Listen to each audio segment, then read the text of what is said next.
We begin this weird series with Gum, animated in the likeness of Stephen Hawking, providing an overview of the Foodtopia universe, where intelligent food items have historically occupied the lowest rung of the food chain, consumed by humans for generations. However, the tide has turned as the food has resolved to stage a comprehensive uprising against humanity. This rebellion is spearheaded by a sausage named Frank, alongside his beloved Brenda, a bun, and their close-knit group of friends. The food has an ace up their sleeve: bath salts, a potent drug that dismantles the interdimensional barrier separating the two species. Gum elaborates. We are immediately immersed in the dilapidated Shopwells. The food fight with humans, though they lost a few comrades, such as Lavash, in the process. When Frank sees this, he told Brenda that they wouldn't survive this, but she told him they will. They kissed and kept fighting. They started attacking the human that killed Lavish. They engaged in a fierceful fight where the food has managed to overthrow and eliminate all humans. Frank, Brenda, Barry, and Sammy started making a speech marking the victory. Gum came to the stage and announced that food is the dominant species on the planet of Earth. In the aftermath of their triumph, they indulge in a literal orgy of food, celebrating their newfound freedom,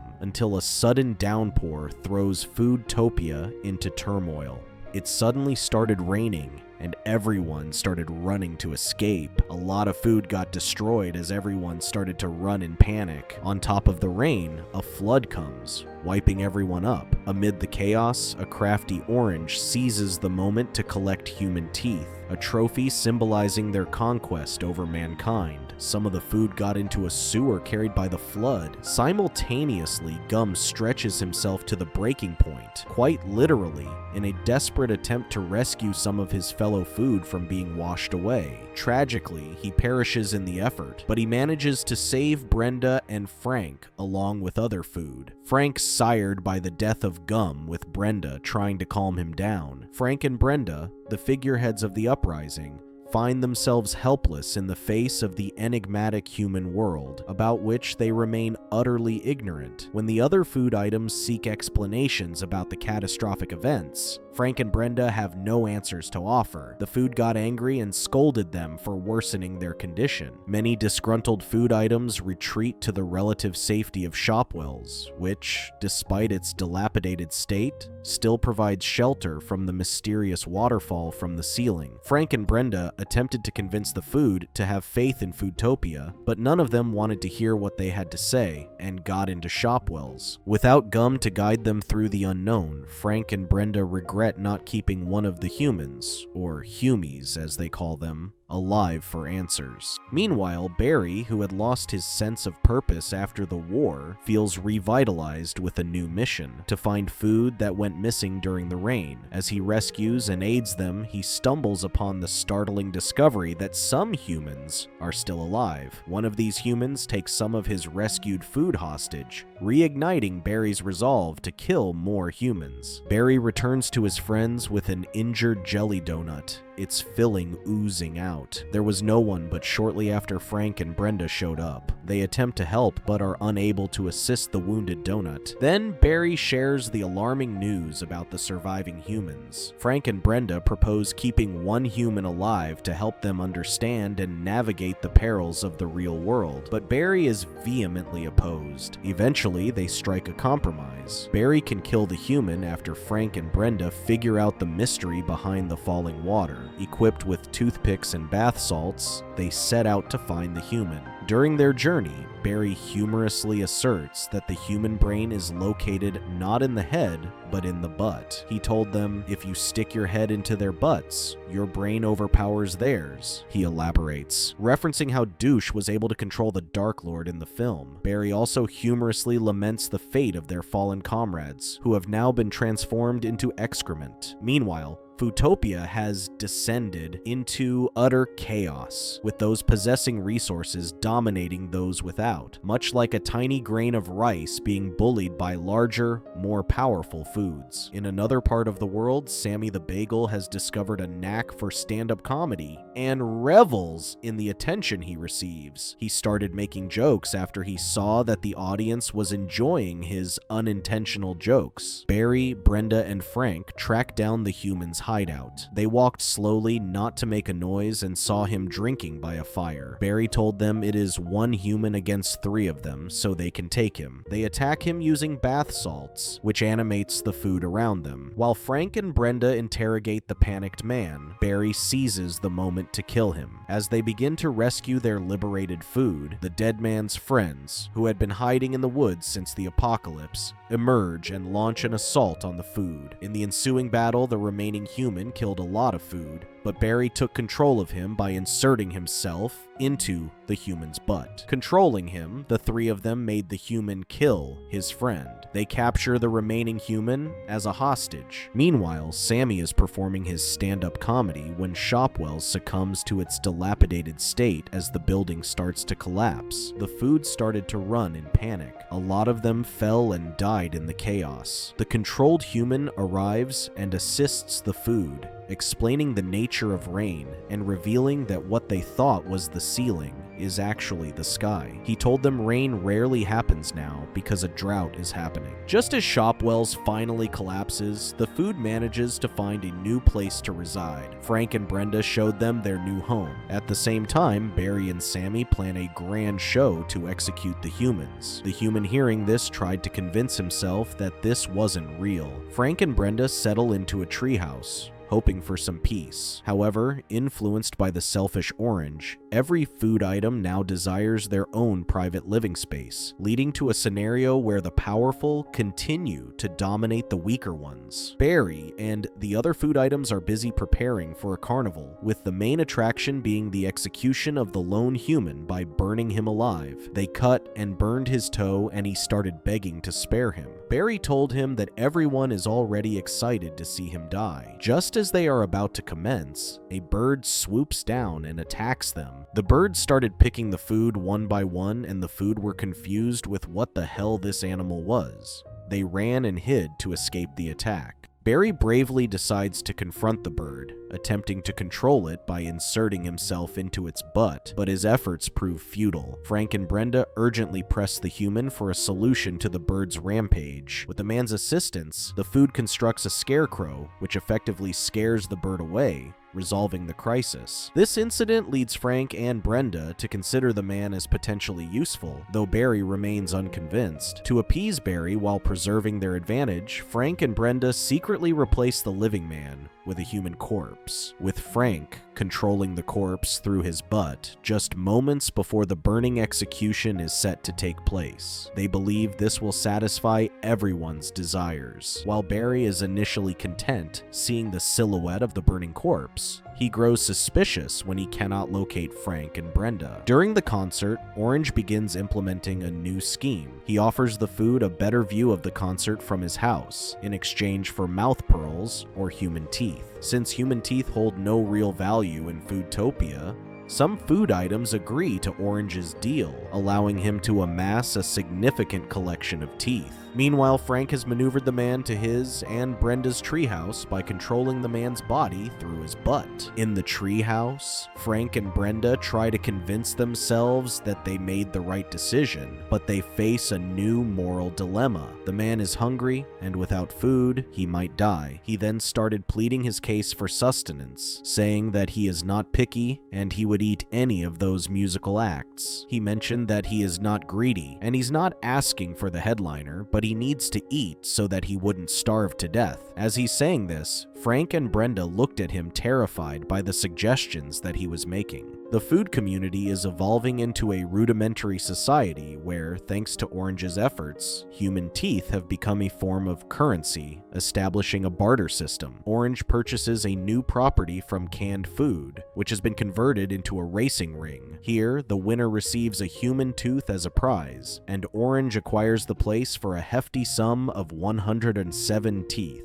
As the initial excitement of the Carnival of Death wanes, some food items, like Sammy and Barry, seek new forms of entertainment and purpose. Sammy notices a cereal box showcasing its dance moves and quickly ousts it to promote his stand-up comedy, finding a new outlet for his talents. He approached the cereal and asked to use the stage, but the cereal box refused to let him use the stage and threw him away. Enraged, Sammy came and attacked the cereal box, taking the stage. He then starts telling his joke. Meanwhile, Brenda and Frank are transporting a lone skating shoe when they discover that food items are stealing from one another. They encounter Barry and discuss his feelings of purposelessness in this new food society. Upon hearing about the tooth thieves, Barry finds a new mission: to rid Foodtopia of these tooth-stealing pests. After leaving Barry to his new plans, Brenda and Frank reveal the secret of the skating shoe. It contains a piece of human foot for the man to eat. This revelation puts the man in an ethical quandary. The last thing we want is our society resembling your messed up human society, Brenda remarks before they leave the man to confront the issue of tooth theft on his own.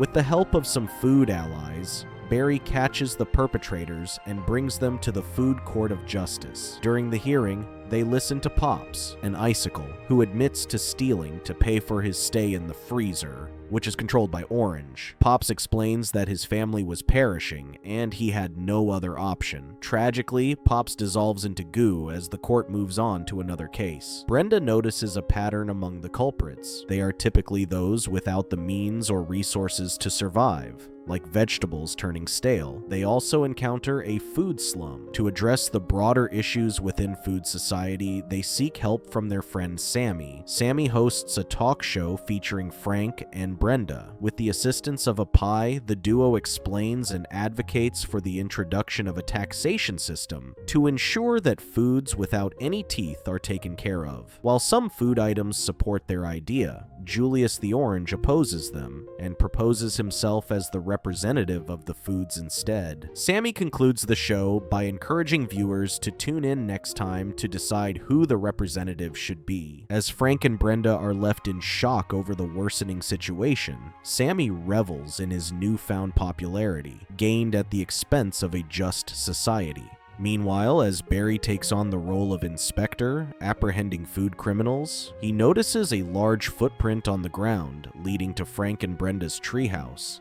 At the treehouse, the man finally succumbs to his hunger and reluctantly bites into the human leg, tears streaming down his face at the realization of becoming a cannibal. Despite his initial sorrow, as he continues eating, he begins to feel a disturbing sense of satisfaction. Orange opened a spa where the weaker foods were employed and made to work tirelessly. Among the workers was an egg named Agatha, who returned home each day frustrated and exhausted. She often vented her grievances to her mother, Yoko. One day, at a different workplace, a food item got trapped in a machine. Agatha attempted to rescue him but ended up cracking herself. She staggered home with her contents spilling out. Yoko, upon seeing her daughter in such a state, was horrified. In her shock, she slipped on the liquid leaking from Agatha, fell, and cracked open as well. Soon after, other eggs arrived only to slip on the same mess and meet the same fate. One by one, they fell, cracked, and perished on the floor, turning the scene into a tragic, slippery disaster. The other foods watched the gruesome scene unfold with sadness and horror. Meanwhile, Sammy continued his performance, but was abruptly interrupted when a cereal box arrived and claimed the stage was his. The cereal then had Sammy arrested, asserting his dominance and bringing an end to Sammy's act. Brenda addressed the crowd with a heartfelt speech about the dire conditions many foods were facing: curdling milks, wilting lettuces, and melting frozen foods. She introduced the Share Z's plan to ensure these foods could find refuge in needed fridges, receiving enthusiastic applause. Brenda emphasized solidarity and criticized Orange Julius for prioritizing his own interests over the community's well-being, inspiring hope among the crowd. Kishka Hargitay abruptly interrupted the rally, declaring it out of control and arresting Brenda and Frank. Frank protested, accusing Orange of orchestrating the crackdown. Orange dismissed the accusation with a sly remark, suggesting his influence wasn't direct. Orange then took the stage, flaunting his wealth and luxurious lifestyle, arguing that his success benefited the community by creating jobs. He warned that implementing the Share Z's plan would result in layoffs, higher rents, and increased car prices. The crowd gasped at his words, and Orange blamed Brenda and Frank for preventing him from helping the community. Brenda accused him of spreading falsehoods, but Orange continued, asserting that if they were elected, it would lead to economic disaster. The crowd booed, disapproving of Orange's fear-mongering tactics. In the courtroom, Judge Rutabaga Ginsburg presided over the case of Samuel Bagel Jr. She began with a light-hearted joke, but quickly called for order. Despite Sammy's use of puns, the judge demanded a serious defense. Sammy admitted his wrongdoing, but explained his desperation to perform on the screens. Judge Ginsburg found the case straightforward, initially ruling against Sammy. However, after a whispered conversation with Orange Julius and the clink of teeth, she abruptly ruled in favor of Sammy Bagel Jr., surprising the courtroom. The session concluded with gasps from the crowd. Barry is investigating a footprint with 4 toes, recalling that he had previously removed one of a human's toes before Burning Man.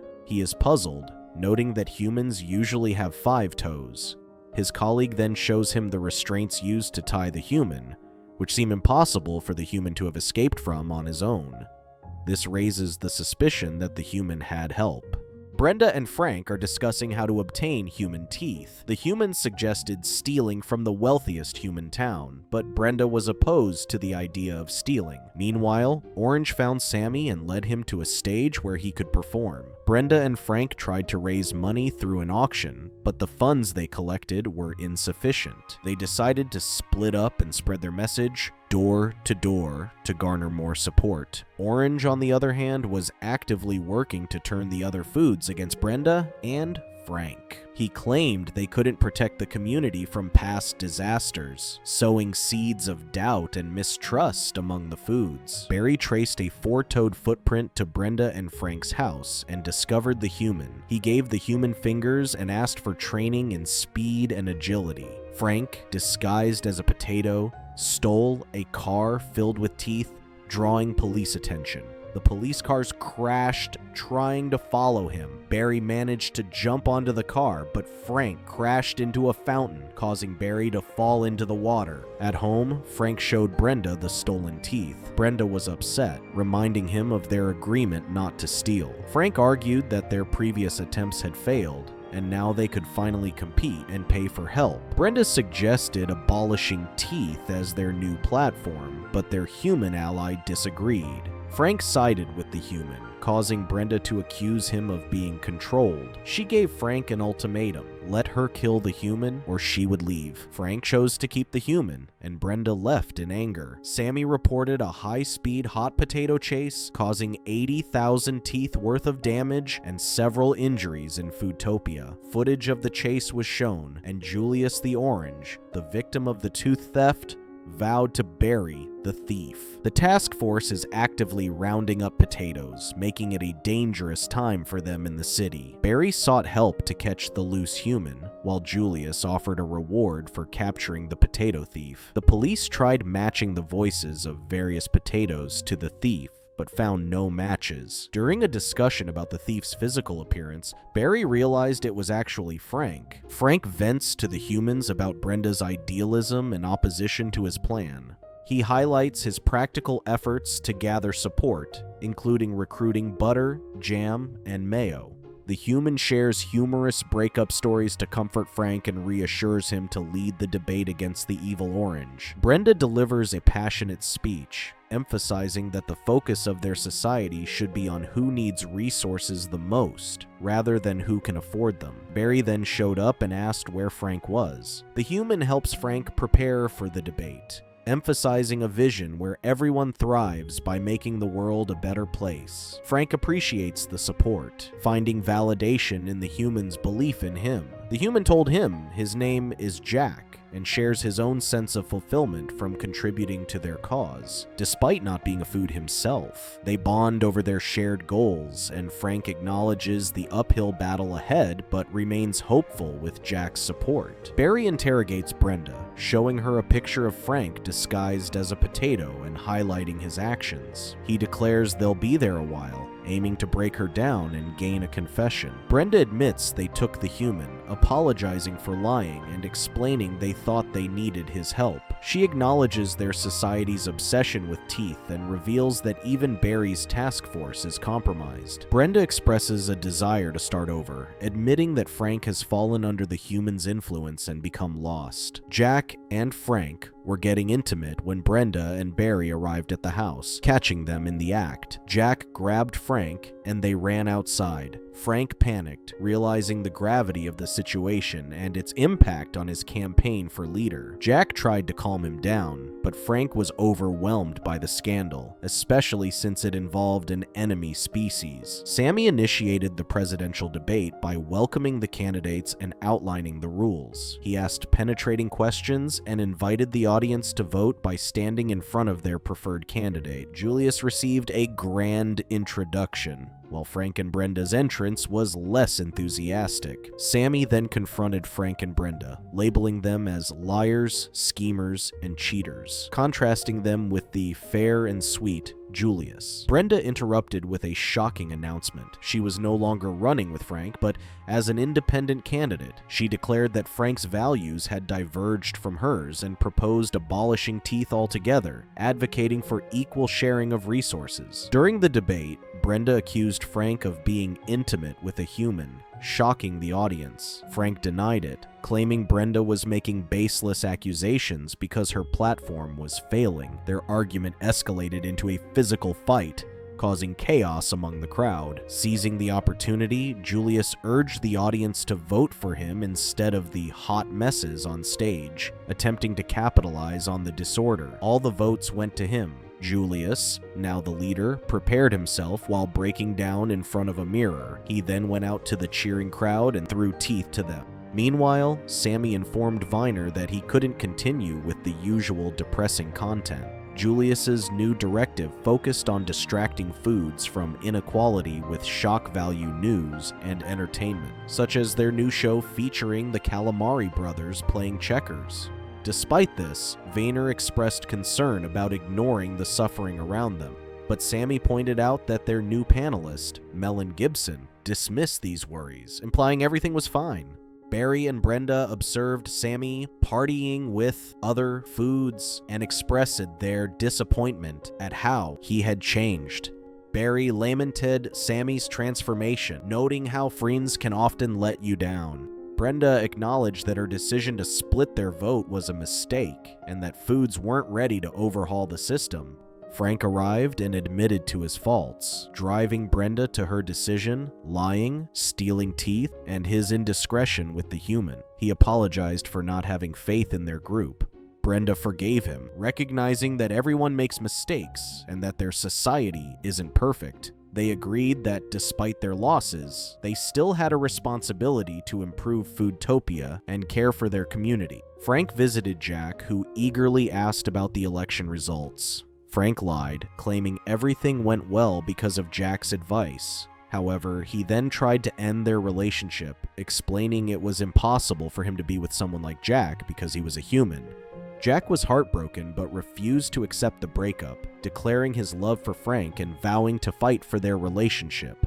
Frank, determined to move on, harshly told Jack to leave, insisting he didn't want him anymore. Jack, devastated, accused Frank of breaking his heart. Barry confronted Sammy, stating he saw how good foods could turn bad, but also had the potential to become good again. Sammy scoffed, showing off his popularity by busting a move to the crowd's cheers. Barry shared his own experience of being picked on for being small and how killing humans during the revolution made him feel bigger. He suggested Sammy was using fame to mask the pain of losing Lavash. Sammy reacted angrily, denying any pain and claiming to have everything he ever wanted. As the confrontation escalated, Sammy declared himself an everything bagel. Brenda attempted to enter Julius's house but was initially barred entry. Hearing his cries for help, she sneaked inside and found him tied up. Julius begged her to free him, explaining that he lost control when she was inside him, making him incapable of rational thought. As Brenda struggled to understand, the door opened, revealing Jerry. Jerry mocked Brenda's confusion and recounted her story of surviving a flood that killed many of her relatives. She retreated to Shopwell's and discovered how foods would betray each other for survival. Using this knowledge, she devised a method to control Julius by operating through his butt. This gave her the power to manipulate him entirely, positioning herself to win the election and maintain control.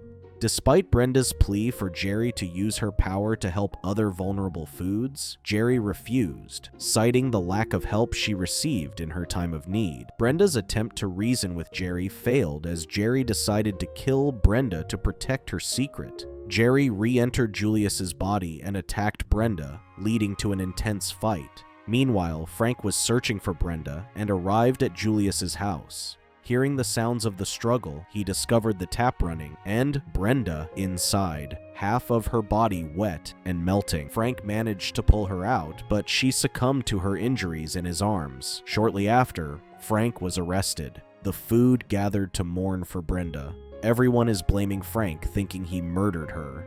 Sammy, alone in the changing room, had a breakdown, feeling guilty for not being able to help Brenda. Just as he felt he failed others before, he tearfully apologized to his lost loved ones. When a knock came at the door, he angrily told them to go away, expressing his grief. Julius entered, noting Sammy's distress and reminding him that he had to report Brenda's murder to Frank. Sammy struggled to believe that Frank could commit such an act, despite Julius insisting he saw it happen.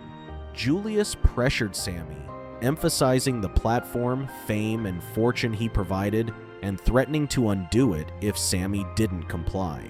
He introduced Dunkin' Donut as Sammy's potential replacement, making it clear that Sammy had to choose between reporting the story or losing everything. Dunkin' Donut took over the broadcast, reporting the main story of the day. He detailed the tragic turn of events, from political allies to a shocking murder, with Frank Frankfurter as the prime suspect in Brenda's death. Visuals showed Frank's public humiliation by Brenda and his subsequent arrest. Julius, the new leader, made a strong statement against food-on-food violence and called for Frank's public execution to demonstrate the moral wrongness of such acts. Sammy approached Barry, apologizing for past actions, including calling him a runt and throwing a bottle of whiskey at him. Barry accepted the apology. Barry and Sammy visited Frank in his cell. Frank insisted he didn't kill Brenda, and they reassured him they knew he was innocent. Sammy empathized with Frank, sharing his own experience of losing a loved one and the resulting grief that led him to do awful things. Sammy admitted he became unrecognizable to himself, despite achieving fame and fortune, but was now open to change. He encouraged Frank to hold on to hope. Frank, however, was despondent, feeling that with Brenda and Foodtopia dead, there was no hope left for him. Barry insisted they were going to bust him out, mentioning a plan to tunnel out using a spork. Frank, overwhelmed by despair, told them to leave him, believing there was no escape from his current misery. After getting out, Barry and Sammy ran into Viner. Viner revealed he had been chronicling Brenda's every move and had crucial evidence. Vayner showed them a video, initially of Brenda and Julius fighting, but then revealed footage of the true culprit, a tiny grain of rice controlling Julius. Barry and Sammy decided to broadcast the incriminating footage, but needed help reaching the TV station unnoticed. They sought out Jack for assistance. Barry and Sammy informed him that Brenda was dead, and Frank was in danger of being killed by Julius. They explained the urgency of the situation and asked for Jack's help due to his size and unique skills. Realizing the gravity of the situation, Jack agreed to assist in saving Frank. Meanwhile, Frank is going to get executed. Jack, along with Sammy and Barry, are sneaking to get close to the station. Sammy and Barry, with the phone containing crucial footage, got inside a disc and had Jack throw them into an air vent leading to the TV station. They landed successfully, and Sammy announced Frank's innocence, but initially struggled to open the phone and play the footage. As the police arrived and Barry fought them off, Sammy finally managed to play the footage. Meanwhile, at the execution site, Julius pushed Frank towards a grill, but Barry intervened just in time to save him. Supporters of Julius attempted to attack Barry and the others, but Jack defended them. Julius fled with Barry in pursuit. Julius fell, causing the grain of rice controlling him to fall out of his body. Barry captured the rice and was about to kill her, but Frank stopped him. Frank addressed everyone, expressing forgiveness towards the rice for killing Brenda and framing him. He emphasized Brenda's unwavering hope and urged everyone in Foodtopia to forgive each other to make their town a better place. Frank apologized to Barry for not being a better partner and admitted his faults. Barry, moved by Frank's speech, began to see the good in others. As the rice acknowledged her wrongdoings and expressed gratitude for a second chance, a bird swooped down and took her away. After the bird took the rice, the food began to discuss their next steps. They were unsure about their leadership, debating whether the bird was now their leader or if Julius remained in charge without the rice controlling him. Frank stepped up, assuring them he would guide them through the transition as Brenda would have wanted, focusing on community and support rather than greed and wealth. He encouraged everyone to discard their teeth. Some foods expressed reluctance, questioning Frank's authority and suggesting a new leader competition. Chaos ensued when someone claimed ownership of the toy store, leading to a brawl as foods fought over territory and possessions. The food gathered to elect a new leader. Frank, accompanied by Jack, arrived to intimidate the others. He expressed his regret that it had come to this, but felt he had no choice. Frank reminded everyone that Foodtopia was founded on the principle of freedom for food, but admitted they were wrong and couldn't be trusted to make their own decisions. He declared that he would now make decisions for them, asserting that this was the only way to ensure a fair society and honor Brenda's memory. Frank announced his new leadership, believing it was the necessary step forward, and the series concludes with this. Thank you so much for watching the whole video. Please be sure to check out these other videos and make sure to subscribe and tap the bell to be notified about our latest videos. See you soon.